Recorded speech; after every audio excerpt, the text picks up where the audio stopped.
All right, what's up? Let's do this.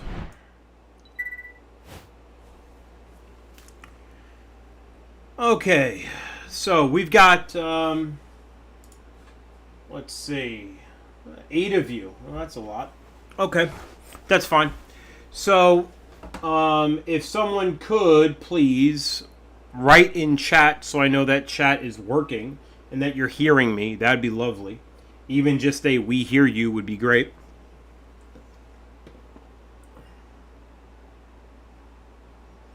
Just saying it's a bit quiet.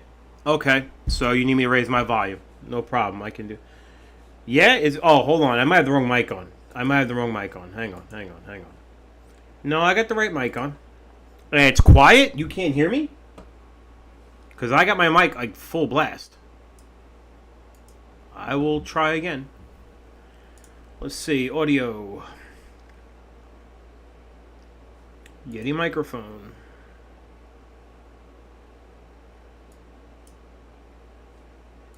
Okay.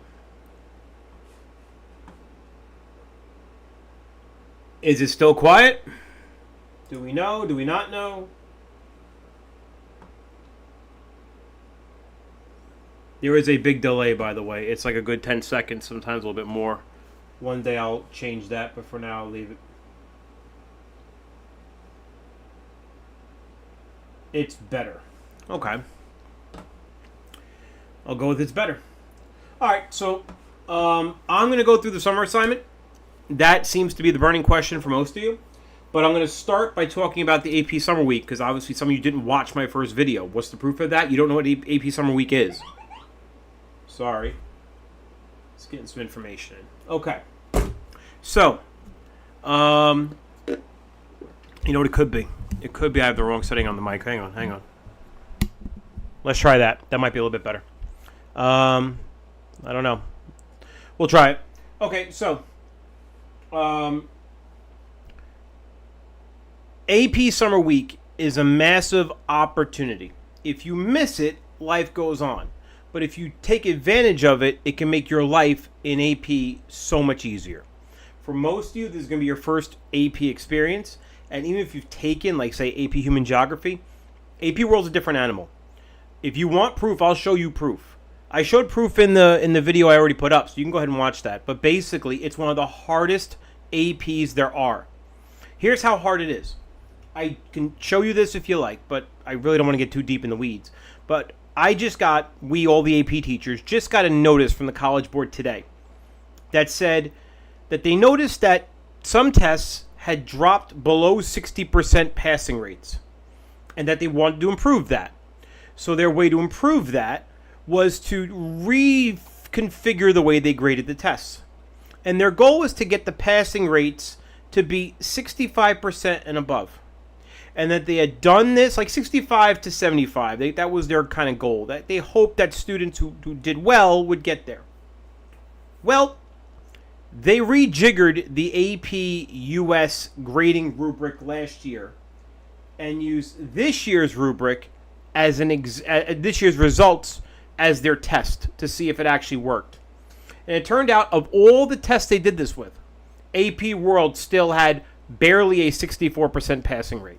It was the lowest result of all the tests post-test review, meaning they tried to make the test easier and still performed low. That's how hard the course is.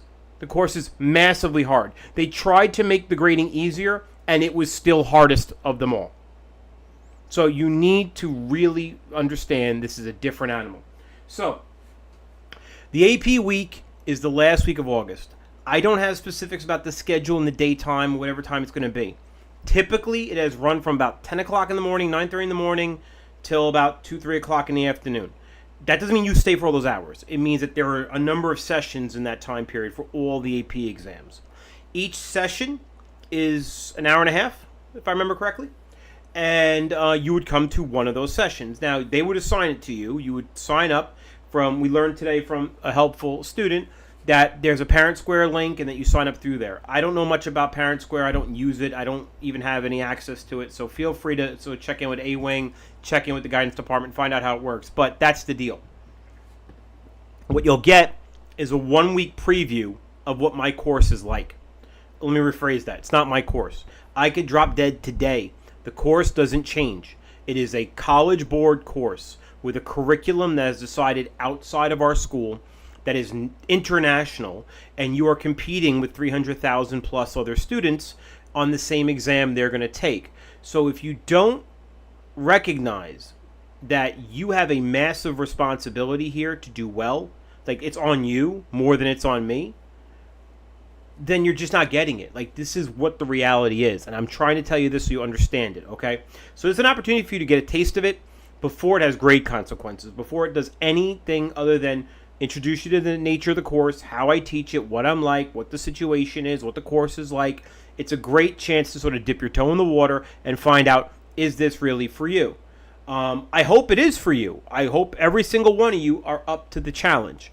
But my experience tells me that that's probably not the case. So it's better for you to find out, do you want to do this or do you not want to do this, before it really counts, before it has grade consequences, before it affects your schedule, and so on. So that's absolutely my sort of first order of business. I'd highly recommend you take this seriously, okay? So having said all that, let's go ahead and look at the AP assignment. Now, I've seen a few questions posted that I'm confused by. I don't understand the questions. So I'm going to try and field them and do something with them.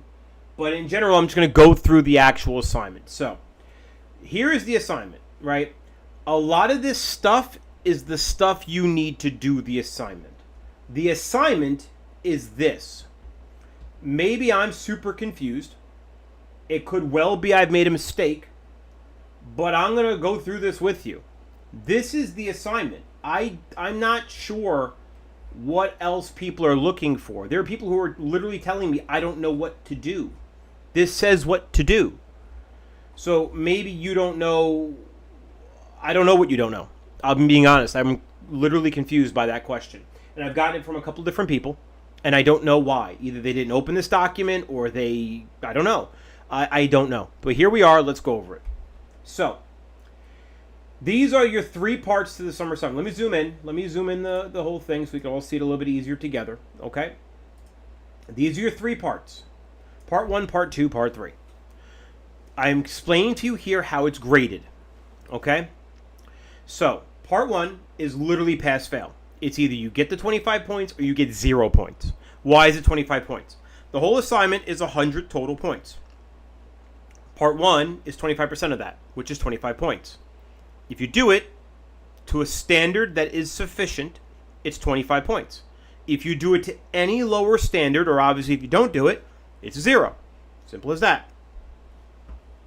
And again, I want to be clear, it is expected that you present all your work consistent with the expectations that I would have for a university level course. How do I know what the expectations are in a university level course? Because I'm a professor at Suffolk. So I know what my expectations are of university level students. So you have volunteered to be a college student this year. So I'm going to treat you like one. That means I treat you as though you're mature enough to be a college student, and I treat you as though you have the work ethic of a college student. I may be wrong, but that's what I'm going to do. And again, that's not really anything about me. It's about the course and what the course requires of you. The course requires you to perform at that level. If I do anything less than that, I am not doing you a favor. I have to treat you from day one like this is the level that you want to be at. This is, of course, a voluntary endeavor. All right, so part 2 is another 25%. It's graded as normal, and it's described in each section how it's graded. And then part 3 is, again, graded as normal, and your score is worth 50% of the total summer assignment. So what are the parts? Well, the total assignment, which is parts 1, 2, and 3 combined, add up to an exam. You don't know this yet because you're not in the course, but an exam in my course is a massive hunk of a quarter grade. Exams are rare. Quizzes are common. So when I give an exam, it's worth a lot. So just take that for what it's worth. You don't want to mess this up. Okay? So you are to complete the assignments, which constitute the full assignment. All of the parts below, all the assignments below, will be handed in online via our Google Classroom unless it says otherwise. Meaning you create a Google document or a Microsoft Word document. No MS Page, no Pages, no Mac of any kind, no Apple of any kind. All right, that stuff is not compatible with most PCs, and it doesn't translate well into a Google Doc. You have a school account, you have a school issue Chromebook. Use a Google Doc or use a Microsoft Word document and put it into a Google Doc, okay? So, again, this is just me kind of telling you what to do. Let me highlight this right now.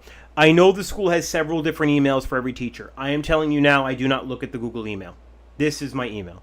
The Google email constantly loses connectivity, does not update, does not forward messages.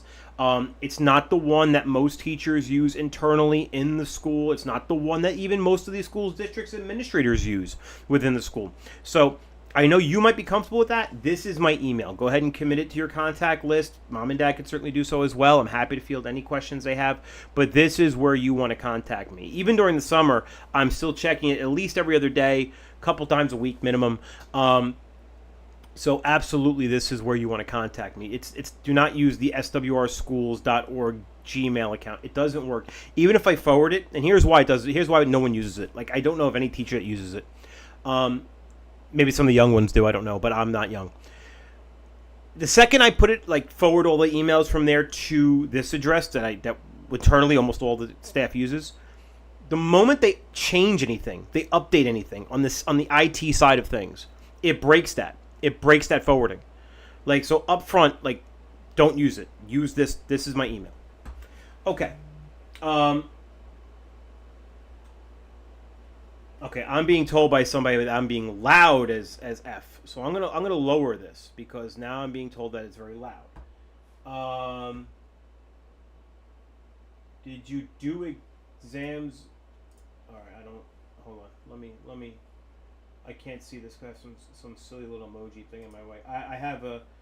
All right, so someone who said they were quiet, I'm going to ask you to check your volume because I'm being told by several people that actually I'm, like, monstrously loud right now because I upped my volume on my microphone to max. So please check your volume, okay? Okay. Now it's too quiet. Well, I think you should check your volume. I'm told by other people that it's massively loud. I don't... You know, on my end, everything on my end looks like it's very, very, very loud. Like, all my meters, everything in OBS, and I'm pretty good at this. So, I don't have a great answer. I'm sorry. Did you do exams last year? I don't remember those. I don't understand that question. First off, do me a favor. Whoever that dude Gary is, I don't know who Gary is.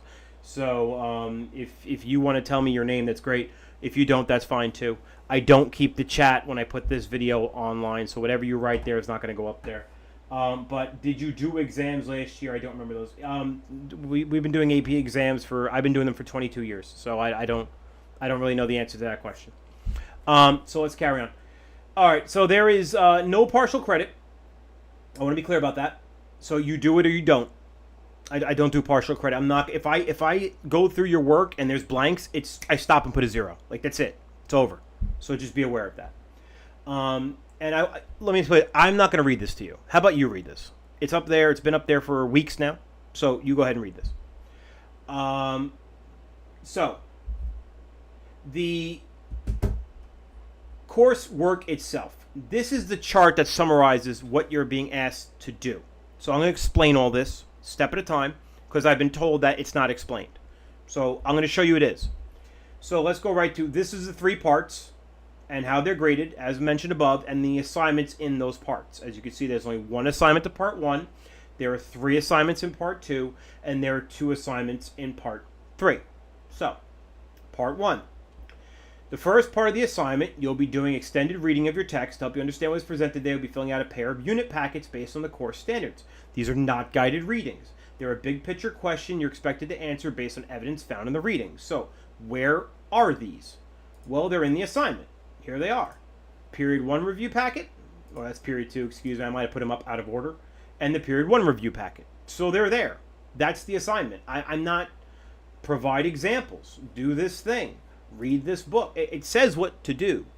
So do it. Like I try to be as transparent as I possibly can. I really don't like when teachers are not clear about what they want. I want you to know the expectations. There they are. So I explain what reading a text actually looks like. Okay. I explain. I explain what a note-taking process for a textbook reading looks like. That's what I do here for you. I realize that most of you have never done that. I'm not suggesting this is mandatory. I'm not suggesting I'm going to grade this process. I'm not. I'm telling you up front. I'm suggesting it's a good idea. You're going to find a lot of what I do in the course is not me saying to you, do this, do that. It's going to be the reading that is due for the next quiz is due on this date. If you do not do it, you won't be prepared for the quiz. I'll let the quiz sort that out. I'm not going to go there and check your notebook. Like, I don't do those things. I'm not sure what your standards you're used to, but it's all on you now. It's all performance. Like, you're either going to perform or you're not. And if you need the book to perform, which I'm going to imagine all of you do, then you should do the reading. If by some reason you don't need the book to perform, which will be like 1 out of every 10 kids in my career, let me rephrase that. That's totally wrong. 1 out of every, I've had 10 kids in my career for whom that applies, that they didn't need the book, that they happen to be history geniuses. Those exist. You might be one, but I've had very few. They didn't need the book, but frankly, they didn't need me. Frankly, they could have taken the test day one and probably done just fine. They're very rare. Most you're going to have to put in a lot of hard work. So please do that. It's perfectly okay for you not to be comfortable with this process. What's not okay is for you to be unwilling to become comfortable with it. In other words, if you're not willing to grow as a student, AP is not for you. Like no one. I don't expect you to be ready to take an AP exam in September. I don't. I expect that you're going to take the steps necessary, guided by me, from September to May, that when you get to May and we sit you down at a test and you're competing, it is a competition, with 300,000 other students around the world, that you're now ready. I can help you get there, but I can't drag you there. Like, that's not a thing. I can't. So you're going to have to do it. That's just the way it goes. So again, the unit packets are there. They're posted. And they are separate files. So please go ahead and reference those. So that takes care of all of part one. So if you do those packets, you fill them out, you do everything that's on here, that's part one. Hello, Greg. So please do them.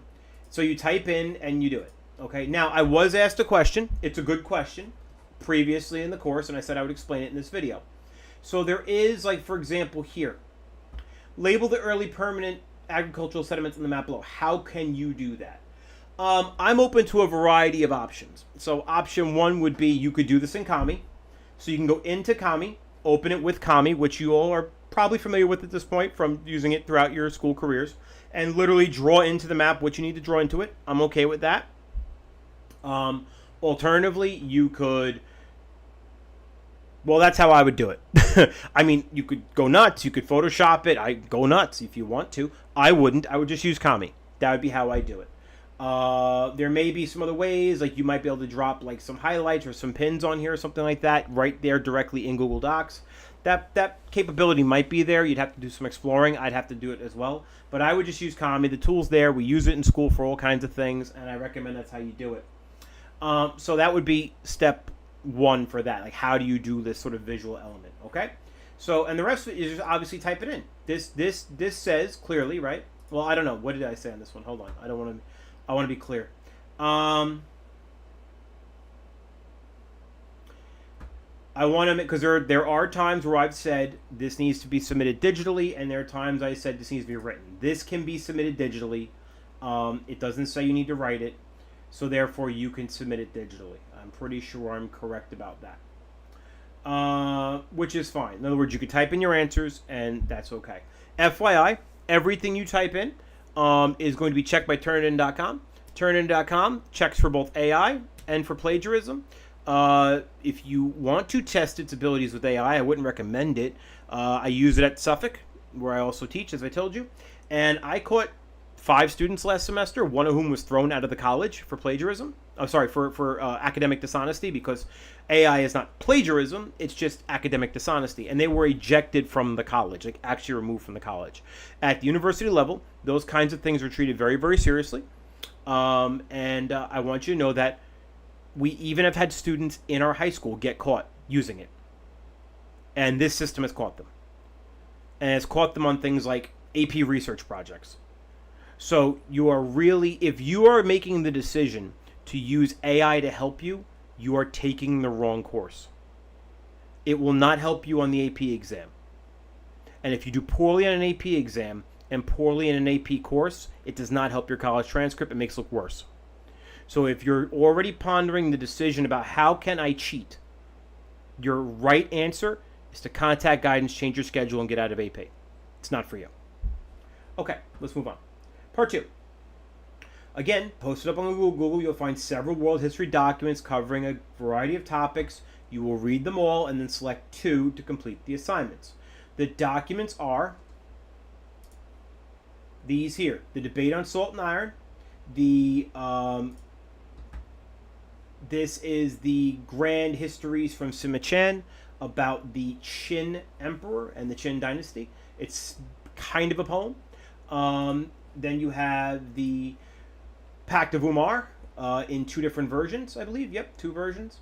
And that's the 3rd document. And then your 4th document is this Jared Diamond one, the worst mistake in the history of the human race. Okay, so your job is to read those. Sorry, I'm opening up so much stuff here that I'm losing track of where I am. Your job is to read those. So I tried to give you in the Jared Diamond document, because it is the easiest. It's just like a textbook reading, basically. I tried to give you some guided STEM sort of statements to help you respond to it as like a guideline. It doesn't mean it's a good thing to choose this one. It just means that I've made it a little bit easier. There's nothing wrong with choosing it. It's just a little bit easier. So you can say, like, for example, I put these little answer stems in here. They're not there for the other ones because I want you to create them. You're going to find that hand holding is not a thing that happens here.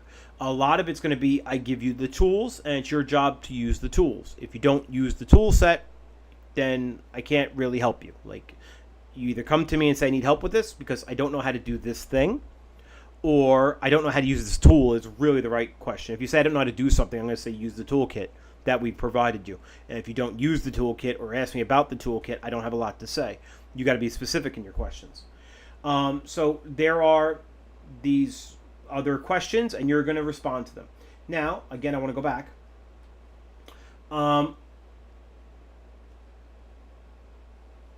This, again, is not stated that you have to handwrite it, which makes sense for me because I didn't provide you any sort of format to handwrite it. So you are allowed to do this one digitally and submit it digitally. Okay? Again, choose and do.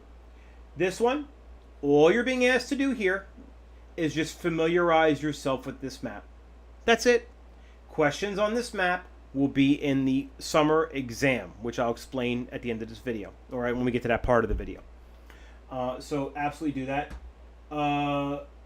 No, AI isn't okay as long as it's properly cited, because AI is not a source. AI is a collaboration tool that takes a series of information from a variety of sources, none of which are cited, and your AI cannot cite them for you because to do so would violate copyright.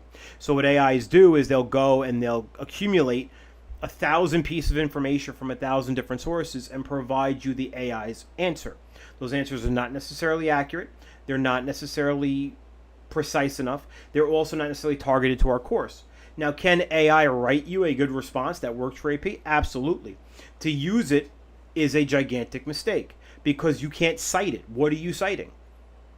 ChatGTP said so. Where did ChatGTP get the answer from? It doesn't tell you. It won't tell you. Go ahead and ask it. It won't. If you say, where did you get that answer from? It'll say, oh, a variety of sources. Because it can't. Because the moment it says, oh, yeah, I went to the internet and I took it from this thing, that thing could sue Open Source AI, the company that owns ChatGPT, because that's an infringement.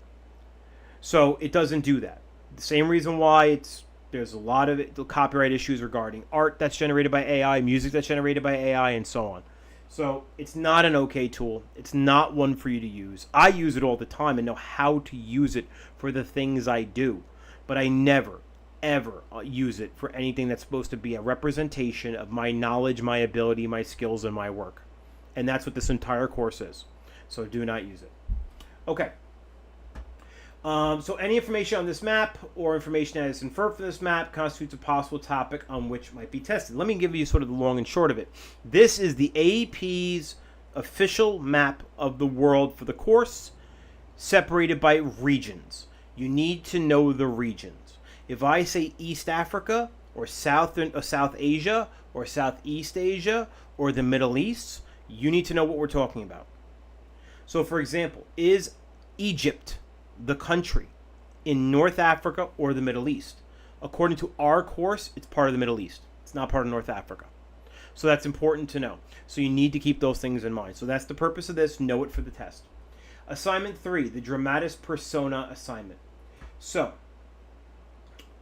we are going to have a sign up for this. So let me explain this. There is going to be, and that date is going to be August 1st. Okay? August 1st. On August 1st at 8 a.m., a post is going to open on our Google Classroom. And that post will say, reply to this post with your selection of your dramatis personae figure. This person, this figure, must be a person that appears in the summer textbook. This person is somebody you are going to become an expert on. The textbook is not going to provide sufficient information for this. You're going to become an expert on them. How? However you need to. Then in September, once we're about 2 weeks in, I'm going to start scheduling you to come and spend a free period with me. And we're going to have a 5 to 10 minute conversation about that individual, whoever you picked. The tone of the conversation is not a question and answer session. I won't ask you about them. We're going to have a conversation like we're talking about your favorite sports team, your favorite musician, your favorite actor or actress, your favorite YouTuber, influencer, whatever. You're expected to hold up your end of the conversation. So, again, it's not going to be question and answers. It's not going to be a trivia game. It's not going to be, tell me what you think about this person. That's not going to happen. We're going to have a conversation. So if you can't hold the conversation, I will be forced to resort to questions and answers, which will automatically ding your grade. So this is something you need to become an expert at. Every single person in history is going to be first come, first serve. In other words, I'll give you an easy one. I say it's easy because there's a lot of information that's easily available about this individual. Let's say Muhammad. Muhammad's got tons of information available. It's easy to find information about Muhammad that is on a conversational level. If you're the first person to sign up and you say Muhammad, Muhammad's yours. If the fifth person that signs up says Muhammad, that fifth person cannot use Muhammad. They have to pick somebody else. So, again, you're going to want to find a figure in the book. And it must be in the book. Okay? And that figure must be somebody you want to and are willing to become an expert on. And you're also the first person to select them August 1st, 8 a.m. I can't be available August 1st at 8 a.m. I'm sorry. I'm sorry. I'm sorry. I can't make it any earlier because people need to sleep. I can't reasonably ask people to be up at 6 a.m. I can't make it any later because that doesn't make it any fairer to anybody. If I said noon, that doesn't make it fairer for anybody who's doing whatever. Google Classroom is fully accessible from anywhere on planet Earth with a Wi-Fi or even a decent cell phone connection. So if you're on vacation or wherever you might be, at 8 a.m. on August 1st, the odds are pretty good you have a way to access Google Classroom and type out a name. I would absolutely have backups. Because if you get there and your person already appears ahead of you in the list, that's not an option for you anymore. So you better put your backup in. Nobody has permission to begin studying their person until I reply to you and say this is confirmed. And you'll see me say that this person, Jeff, Ted, Mike, Yari, you guys are confirmed with your people that you picked. And if Steve picked a topic or a person that had a figure that had already been picked by somebody else, I'm going to say, Steve, you have to pick again. So until I say you're good, you're not good. Now, if you're the first person in the list and you have that individual, you're going to be good. But make sure I confirm it in case I make a mistake, overlook something, whatever it might be.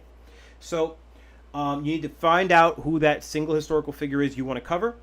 I really, really, really recommend against doing anybody obscure. Somebody who's just name dropped in the textbook, I would avoid. You could do it from anywhere in history you want, any time period in history you want. I do have one rule: no U.S. history figures. Nobody that is from the founding of the American government or the American state, say the colonial era, all the way up to the modern day. Nobody American. Nobody. So other than that, because we have a different course for that, that's all. Other than that, anyone in world history that's not an American historical figure, and if you're not sure, don't pick that person, is fine. Anybody you like. Again, first come, first serve. Don't pick somebody too obscure, because you're going to have a hard time finding useful information about them and having a sort of a reasonable conversation about them. Make sure they're a real person. I had somebody once try to study a figure from Black Panther, and they thought Wakanda was a real place. That was awkward. That student rightfully dropped the course after our conversation when I said this person's not real and Wakanda's not real. So that was weird. But make sure it's a real person and make sure that you're picking somebody from the textbook. That's why I said pick from the textbook. Okay, so there's that. And then finally, part 3. There are what's called regional reports. These are here. Here. These are these templates here. The expectation is these are handwritten. And I provided you with paper that I want them written on. You are to write on this paper. So print this out and write on it. If you have to go to the public library to print it out, whatever it might be, print it out at home, whatever you want, but print it out. And then write on it. The reason for writing is important. There's a segment of the course and the exam that has a limit on how much space you can fill written. So absolutely, please, 100%, you need to start practicing actual physical writing. I know a lot of you have never done it. So that's what these are. I've been asked, are the suggested chapters here and the suggested chapters here correct? Yes. I'm not sure why they wouldn't be, so I'll go ahead. I feel like maybe, I could have made an error, so let's go ahead and check together. So I'm going to scroll down to the textbook. Here we are. This might take a while to open. Yeah, hold on. Let me do this a different way.